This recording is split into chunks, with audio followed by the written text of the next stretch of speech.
Hello friends, आज हम लोग फिर से न्यूट्रिशन की बात करेंगे।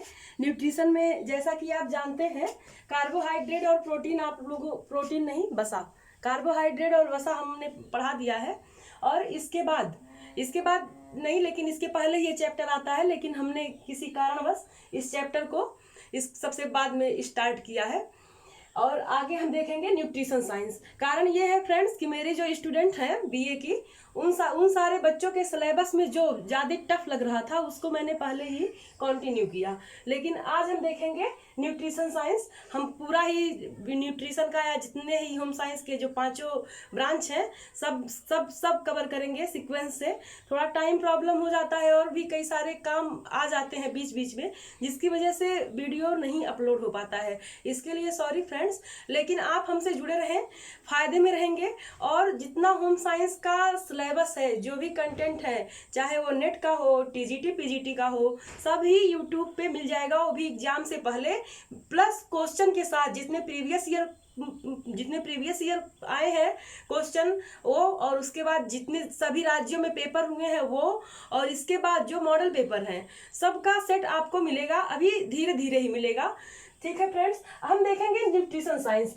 अब देखेंगे न्यूट्रिशन साइंस है क्या, यानी पोषण विज्ञान है क्या। तो पोषण हम किसे कहेंगे फ्रेंड्स? पोषण जो भी हम फूड लेते हैं, जो भी पोषक तत्व, जो भी हम भोजन ले रहे हैं, उसमें जितने भी पोषक तत्व हैं, वो पोषक तत्व पाचन और शोषण अंतर्ग्रहण के बाद हमारे शरीर को स्वस्थ रख सकें, सुरक्षा कर सकें, विभिन्न रोगों से बचा सकें, उसी को तो हम कहते हैं ना कि पोषण होता है, यानी स्वस्थ होता है, स्वास्थ्य होता है। अगर हम किसी कारणवश बीमार पड़ जाते हैं तो अगर हम डॉक्टर के पास जाएं तो वो बताते हैं कि आपके अंदर इस चीज की कमी हो गई है।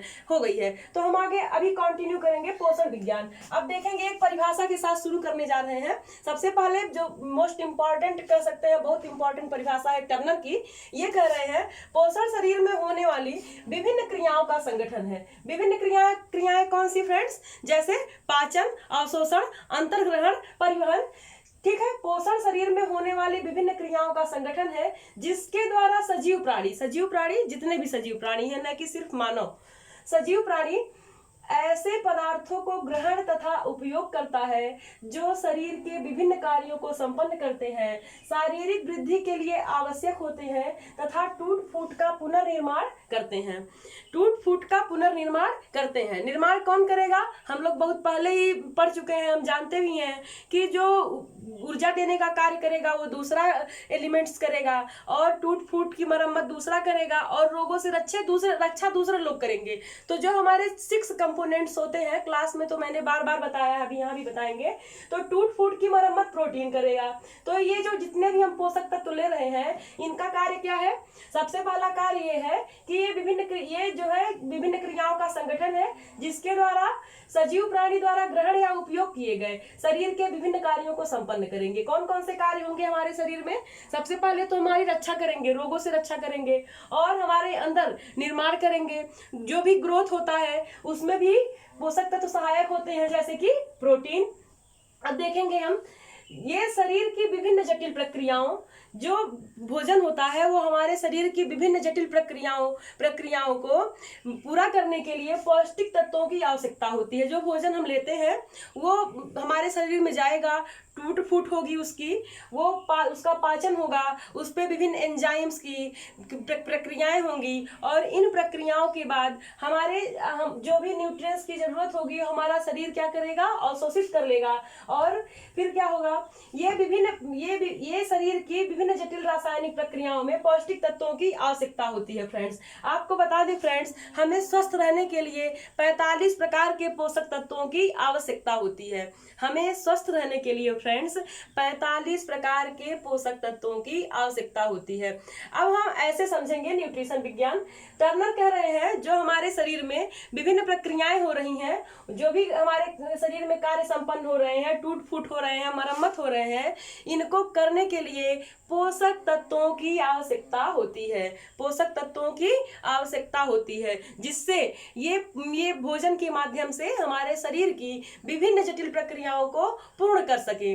ठीक है, अब ये देखेंगे हम न्यूट्रिशन यानी पोषण होता क्या है। तो पोषण एक प्रक्रिया है फ्रेंड्स, पोषण एक प्रक्रिया है जो क्या करेगा, ये कैसी प्रक्रिया है, पोषण आहार की प्रक्रिया है। आहार कितने प्रकार के होते हैं, आहार दो तरह के हो जाएंगे, एक ठोस दूसरा तरल। अगर हम आहार की बात करें, जो हम आहार लेते हैं तो इसके भी 2 टाइप होते हैं। एक होता है संतुलित आहार, एक होता है संतुलित आहार, दूसरा होता है असंतुलित आहार।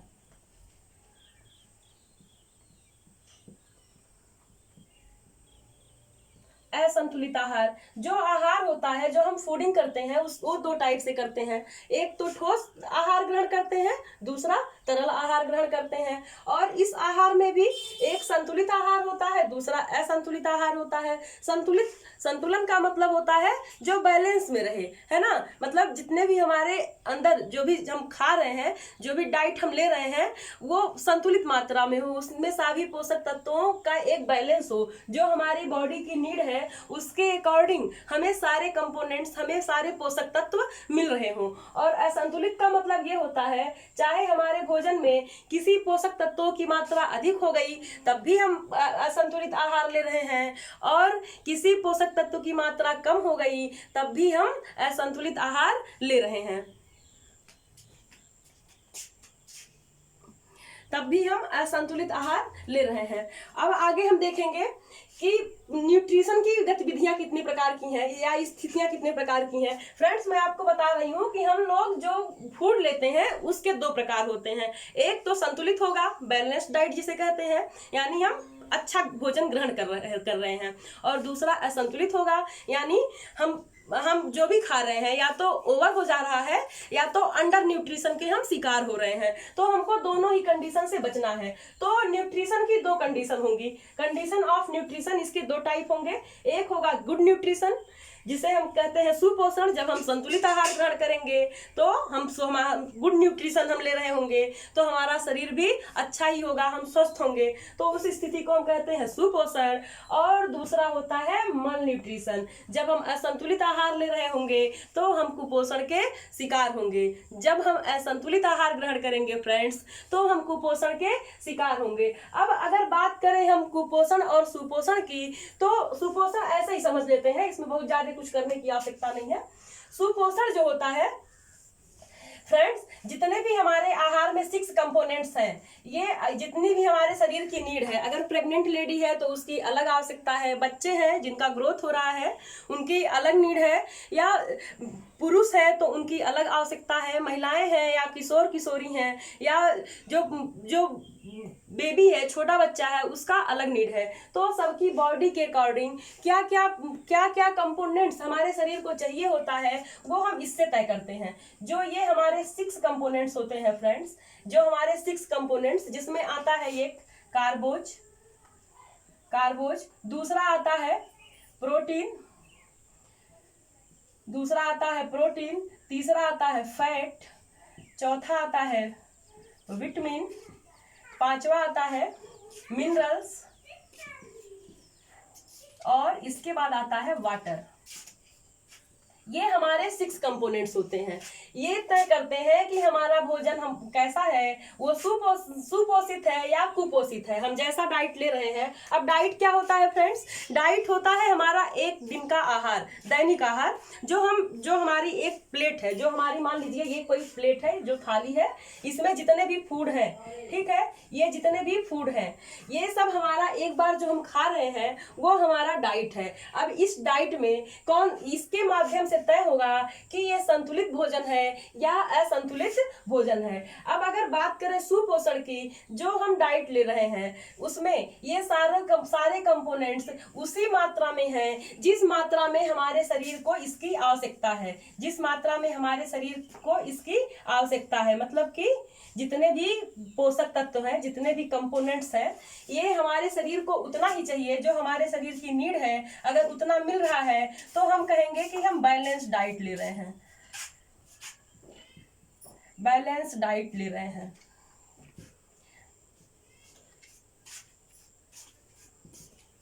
तो हम बैलेंस डाइट ले रहे हैं। जब हमारे शरीर को ये सारे कंपोनेंट्स एक उचित मात्रा में हमारी नीड के अकॉर्डिंग मिल रही है, हमारी बॉडी नीड के अकॉर्डिंग मिल रही है, तब हम कहेंगे कि हम सुपोषित हैं, हम गुड न्यूट्रिशन ले रहे हैं। सुपोषण के लक्षण क्या होते हैं? तो इसका लक्षण ये है कि आपकी स्किन हेल्दी होगी, आपके नाखून हेल्दी होंगे, बाल हेल्दी होंगे। अक्सर लड़कियों की शिकायत होती है कि उनके बाल बहुत झड़ रहे हैं, मैक्सिमम लड़कियों का सुनने को मिलता है। तो उसका सीधा सा संबंध आपके डाइट से है, आपके वो जो आप डाइट ले रहे हैं, आपका वो जो प्लेट है उससे है। आप सही से आहार नहीं ग्रहण कर रहे हैं, इसीलिए आपके फेस पे बहुत सारे स्पॉट हैं और आपके बाल झड़ रहे हैं, बहुत सारी समस्याएं हैं, आपको असमय चश्मा चढ़ गया है। इसके पीछे भी कौन जिम्मेदार है?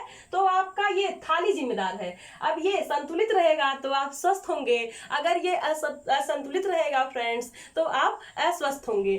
ठीक है, अब आगे अगर हम बात करें कुपोषण की, तो कुपोषण क्या होता है? आप जान रहे हैं, जो सुपोषण होता है उसमें हमारा स्वास्थ्य अच्छा होगा। जो सुपोषण होता है फ्रेंड्स, वो कुपोषण का अपोजिट होता है। कुपोषण में फ्रेंड्स या तो पोषक तत्वों की अधिकता या कमी हो जाएगी। सुपोषण में हम बैलेंस डाइट लेते हैं, यानी संतुलित आहार लेते हैं। भोजन में सभी पौष्टिक तत्व व्यक्ति की उम्र, लिंग, अवस्था, शारीरिक एवं मानसिक कार्य क्षमता तथा अन्य आवश्यकता के अनुकूल रहते हैं, जो सुपोषण कहलाता है। आपने फ्रेंड्स जो आता है चार्ट ICMR द्वारा जारी किया जाता है, या अभी जो आया है RDA, अगर हम लोग पढ़ते हैं तो उसमें हम लोग देखते हैं जो मॉडरेट हैं, जो हैवी वर्क करने वाले हैं, या फिर जो मध्यम कार्य करते हैं, मतलब जिनका थोड़ा सा हैवी कार्य है, बहुत ज्यादा हैवी नहीं है, तो 3 टाइप में बांट देते हैं। अब उनके शारीरिक कार्य कैसे हैं, उनकी मानसिक कार्य क्षमता क्या है, वो कौन सा कार्य कर रहे हैं, उस हिसाब से भोजन देते हैं। उनकी फिजिकल या मेंटल डिमांड कितनी है, उसके अकॉर्डिंग भी हम न्यूट्रिशन तय करते हैं कि कितना किस व्यक्ति को आहार देना है। तो अन्य आवश्यकता के अनुकूल रहते हैं, सुपोषण कहलाता है। अब उम्र क्या है? मान लीजिए मेरा जो भी उम्र है, मेरा जो वेट है, जो भी हाइट है, ठीक, और जो लिंग है, इसके अकॉर्डिंग मुझे डाइट चाहिए। अब अगर घर में कोई वृद्ध है तो उसका डाइट प्लान अलग होगा, कोई बच्चा है उसका डाइट प्लान अलग होगा, कोई पुरुष है तो उसका डाइट प्लान अलग होगा, और कोई गर्भवती है तो उसका डाइट प्लान अलग होगा। डाइट का मतलब मैंने बताया था, जो एक आपका प्लेट है उसमें आपने जो भी खाया, जो भी लिया, एक। अब आगे हम देखेंगे, ये तो हुई सुपोषण की बात। सुपोषण में व्यक्ति आप देख सकते हैं, उसकी त्वचा चमकदार होगी, आँख चमकदार होगी, स्वस्थ होंगे, बाल चमकदार एवं स्वस्थ होंगे। उसके स्किन, उसके स्वास्थ्य को देख करके ही आप जान जाएंगे कि ये व्यक्ति स्वस्थ है, और अगर व्यक्ति स्वस्थ है तो वो सुपोषित है। अगर व्यक्ति जरा भी अस्वस्थ है, मोटापा का शिकार है, या फिर दुबलेपन का शिकार है, या उसको अल्प पोषण से संबंधित कई सारे डिजीज हो गए हैं, या उसको अतिपोषण से संबंधित कई सारे डिजीज हो गए हैं, तो व्यक्ति कुपोषण का शिकार है। तो कुपोषण किसे कहेंगे? मल न्यूट्रिशन। अब मल न्यूट्रिशन की अगर बात करें तो एक होता है ओवर न्यूट्रिशन, अभी बार बार बता रही हूं मैं, पौष्टिक तत्वों की अधिकता। एक होता है ओवर न्यूट्रिशन, दूसरा होता है अंडर न्यूट्रिशन। अंडर न्यूट्रिशन मतलब अल्प पोषण, ठीक है, और ओवर न्यूट्रिशन मतलब अधिकता। अब अगर भारत की बात करें फ्रेंड्स, तो अपने यहाँ कुपोषण का अगर देखा जाए तो हर साल 100 से ऊपर ही जाता है। अगर यहाँ का मानक देखा जाए तो क्यों कुपोषित है? क्या सब लोग गरीब हैं? तो हम कहेंगे नहीं, गरीबी की वजह से ही सिर्फ कुपोषण नहीं है, अज्ञानता और बढ़ती जनसंख्या की वजह से भी कुपोषण है। अज्ञानता किसे कहेंगे? एक तो ऐसा व्यक्ति है जिसको पता ही नहीं है क्या खाना है, कब खाना है, कैसे खाना है। दूसरा ऐसा व्यक्ति है जो जिसके यहाँ आलस की वजह से टाइम से नाश्ता नहीं बनता है, टाइम से खाना नहीं खाते हैं, वो भी कुपोषित होते हैं। अब ओवर न्यूट्रिशन की अगर बात करें तो ये पौष्टिक तत्वों की अधिकता हो जाएगी। जो अमीर घरों के बच्चे होते हैं फ्रेंड्स, वो अभी कार्बोहाइड्रेट की मात्रा उनके फूड में भी या किसी के भी फूड में ज्यादा हो जाती है, क्योंकि आजकल तो उनको बर्गर, पिज्जा वगैरह वगैरह न जाने क्या क्या खाना होता है। तो अब पौष्टिक तत्वों की जब अधिकता हो जाएगी तो सबसे पहला रोग होता है ओबेसिटी। झारखंड TGT में डायरेक्ट पूछा था ओबेसिटी किसकी वजह से हो जाता है। अब जिसको पता ही नहीं रहेगा ओबेसिटी है क्या, तो वो पढ़ के जाएगा तो भी गलत ही कर देगा। तो ओबेसिटी को हम हिंदी में कहेंगे मोटापा, ये मोटापा हो जाएगा। अब आप जानते हैं हम ज्यादा खाएंगे तो मोटे हो जाएंगे, और हमारे डाइट में सबसे ज्यादा कार्बोहाइड्रेट होता है। अगर हम इंडियन थाली की बात करें, तो कार्बोहाइड्रेट 60 से 70% तक हो जाता है, लेकिन अगर ऑप्शन आ जाए तो हम बताएंगे कि 65%। तो ये हमारा जो कार्बोहाइड्रेट लेते हैं, बहुत ज्यादा खा लेते हैं, तो हम मोटापा के शिकार हो जाते हैं, यानी ओबेसिटी के शिकार हो जाते हैं। और अगला स्टेप है हार्ट डिजीज, जिसे कहते हैं हृदय रोग। हृदय रोग भी पौष्टिक तत्वों की अधिकता से हो जाता है।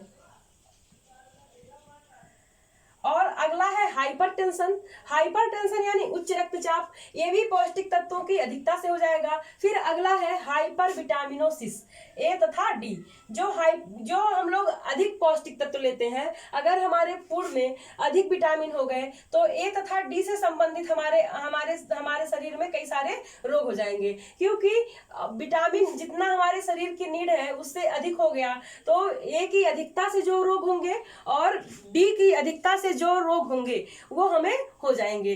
तो ये तो बात हो गई ओवर न्यूट्रिशन की। अब बात करें हम अंडर न्यूट्रिशन की। अंडर न्यूट्रिशन की अगर बात करें फ्रेंड्स, तो इसके पीछे दो कारण है। ऐसे हमारे देश की अगर हम बात करें तो अपने यहाँ गरीबी बहुत है, जनसंख्या भी बहुत ज्यादा है, तो बहुत सारे ऐसे भी बच्चे हैं, परिवार है जिनको भर पेट भोजन नहीं मिलता है। वहाँ कुपोषण का मतलब थोड़ा समझ में आता है कि ठीक है इनका पेट नहीं भर रहा है, लेकिन अब देखिए कुछ ऐसे भी लोग हैं जिनके यहाँ सब कुछ तो है लेकिन फिर भी वो कुपोषण के शिकार हो जा रहे हैं।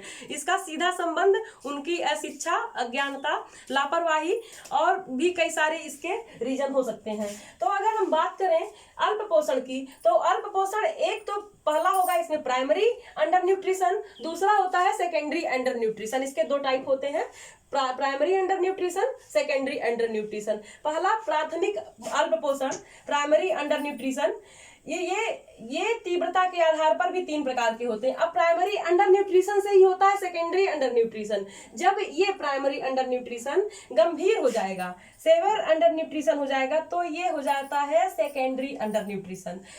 अब जब इस पे हम ध्यान नहीं देंगे, प्राइमरी अंडर न्यूट्रिशन पे, हमको वीकनेस आ रही है, हम एनीमिया के शिकार हो गए हैं, ठीक है, हमको लग रहा है कि हम कमजोर हो गए हैं, फिर भी हम अपने खाने पे ध्यान नहीं दे रहे हैं, अपना डाइट नहीं चेंज कर रहे हैं, तो हमको तुरंत हो जाएगा द्वितीयक अल्प पोषण और उससे संबंधित कई सारी बीमारी। तो द्वितीयक अल्प पोषण से संबंधित आप जानते हैं कुपोषण। अब इसको मिला के अगर हम कहेंगे अल्प पोषण या कुपोषण की बात करें तो इससे क्या क्या बीमारी हो जाएगी फ्रेंड्स?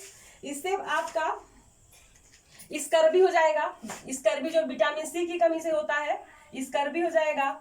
और ए से संबंधित जो नेत्र से संबंधित डिजीज होते हैं, आप जानते हैं जब हमारे अंदर विटामिन ए की कमी हो जाएगी तो यकृत में जो विटामिन संचय होता है या कई सारे कार्य नहीं हो पाएंगे। अब डी की कमी हो जाए तो हड्डियां कमजोर हो जाएंगी। इसी तरह मैरास्मस, रक्त अल्पता और क्या कहते हैं क्वेसिक्योरकर, कई सारे डिजीज हो जाएंगे। अब हम अगर बात करें आगे,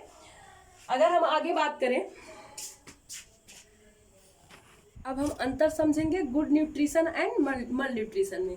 जो गुड न्यूट्रिशन होता है बैलेंस डाइट लेने से होता है। हमने बताया आपको, हम संतुलित आहार जो लेते हैं उसमें ये 6 कंपोनेंट्स होते हैं। अगर हम बैलेंस डाइट नहीं ले रहे हैं तो हम अनबैलेंस्ड ले रहे हैं, मतलब उसमें बैलेंस नहीं है, संतुलन नहीं है, किसी खाद्य पदार्थ की अधिकता है या फिर किसी खाद्य पदार्थ की कमी है, ठीक है। अब अगर हम बैलेंस डाइट ले रहे हैं तो हमारा स्वास्थ्य गुड होगा, यानी अच्छा होगा, अच्छा स्वास्थ्य होगा, अच्छा स्वास्थ्य होगा। इसके अपोजिट अगर हमारा डाइट बैलेंस नहीं हो गया, कहीं किसी भी रीजन से अनबैलेंस्ड हो गया, तो हम मल न्यूट्रिशन के शिकार हो जाएंगे। अब जब हम मल न्यूट्रिशन के शिकार हो जाएंगे तो उससे कई सारे डिजीज होंगे, लेकिन 2 मुख्य डिजीज हैं जो अक्सर बच्चों में देखे जाते हैं।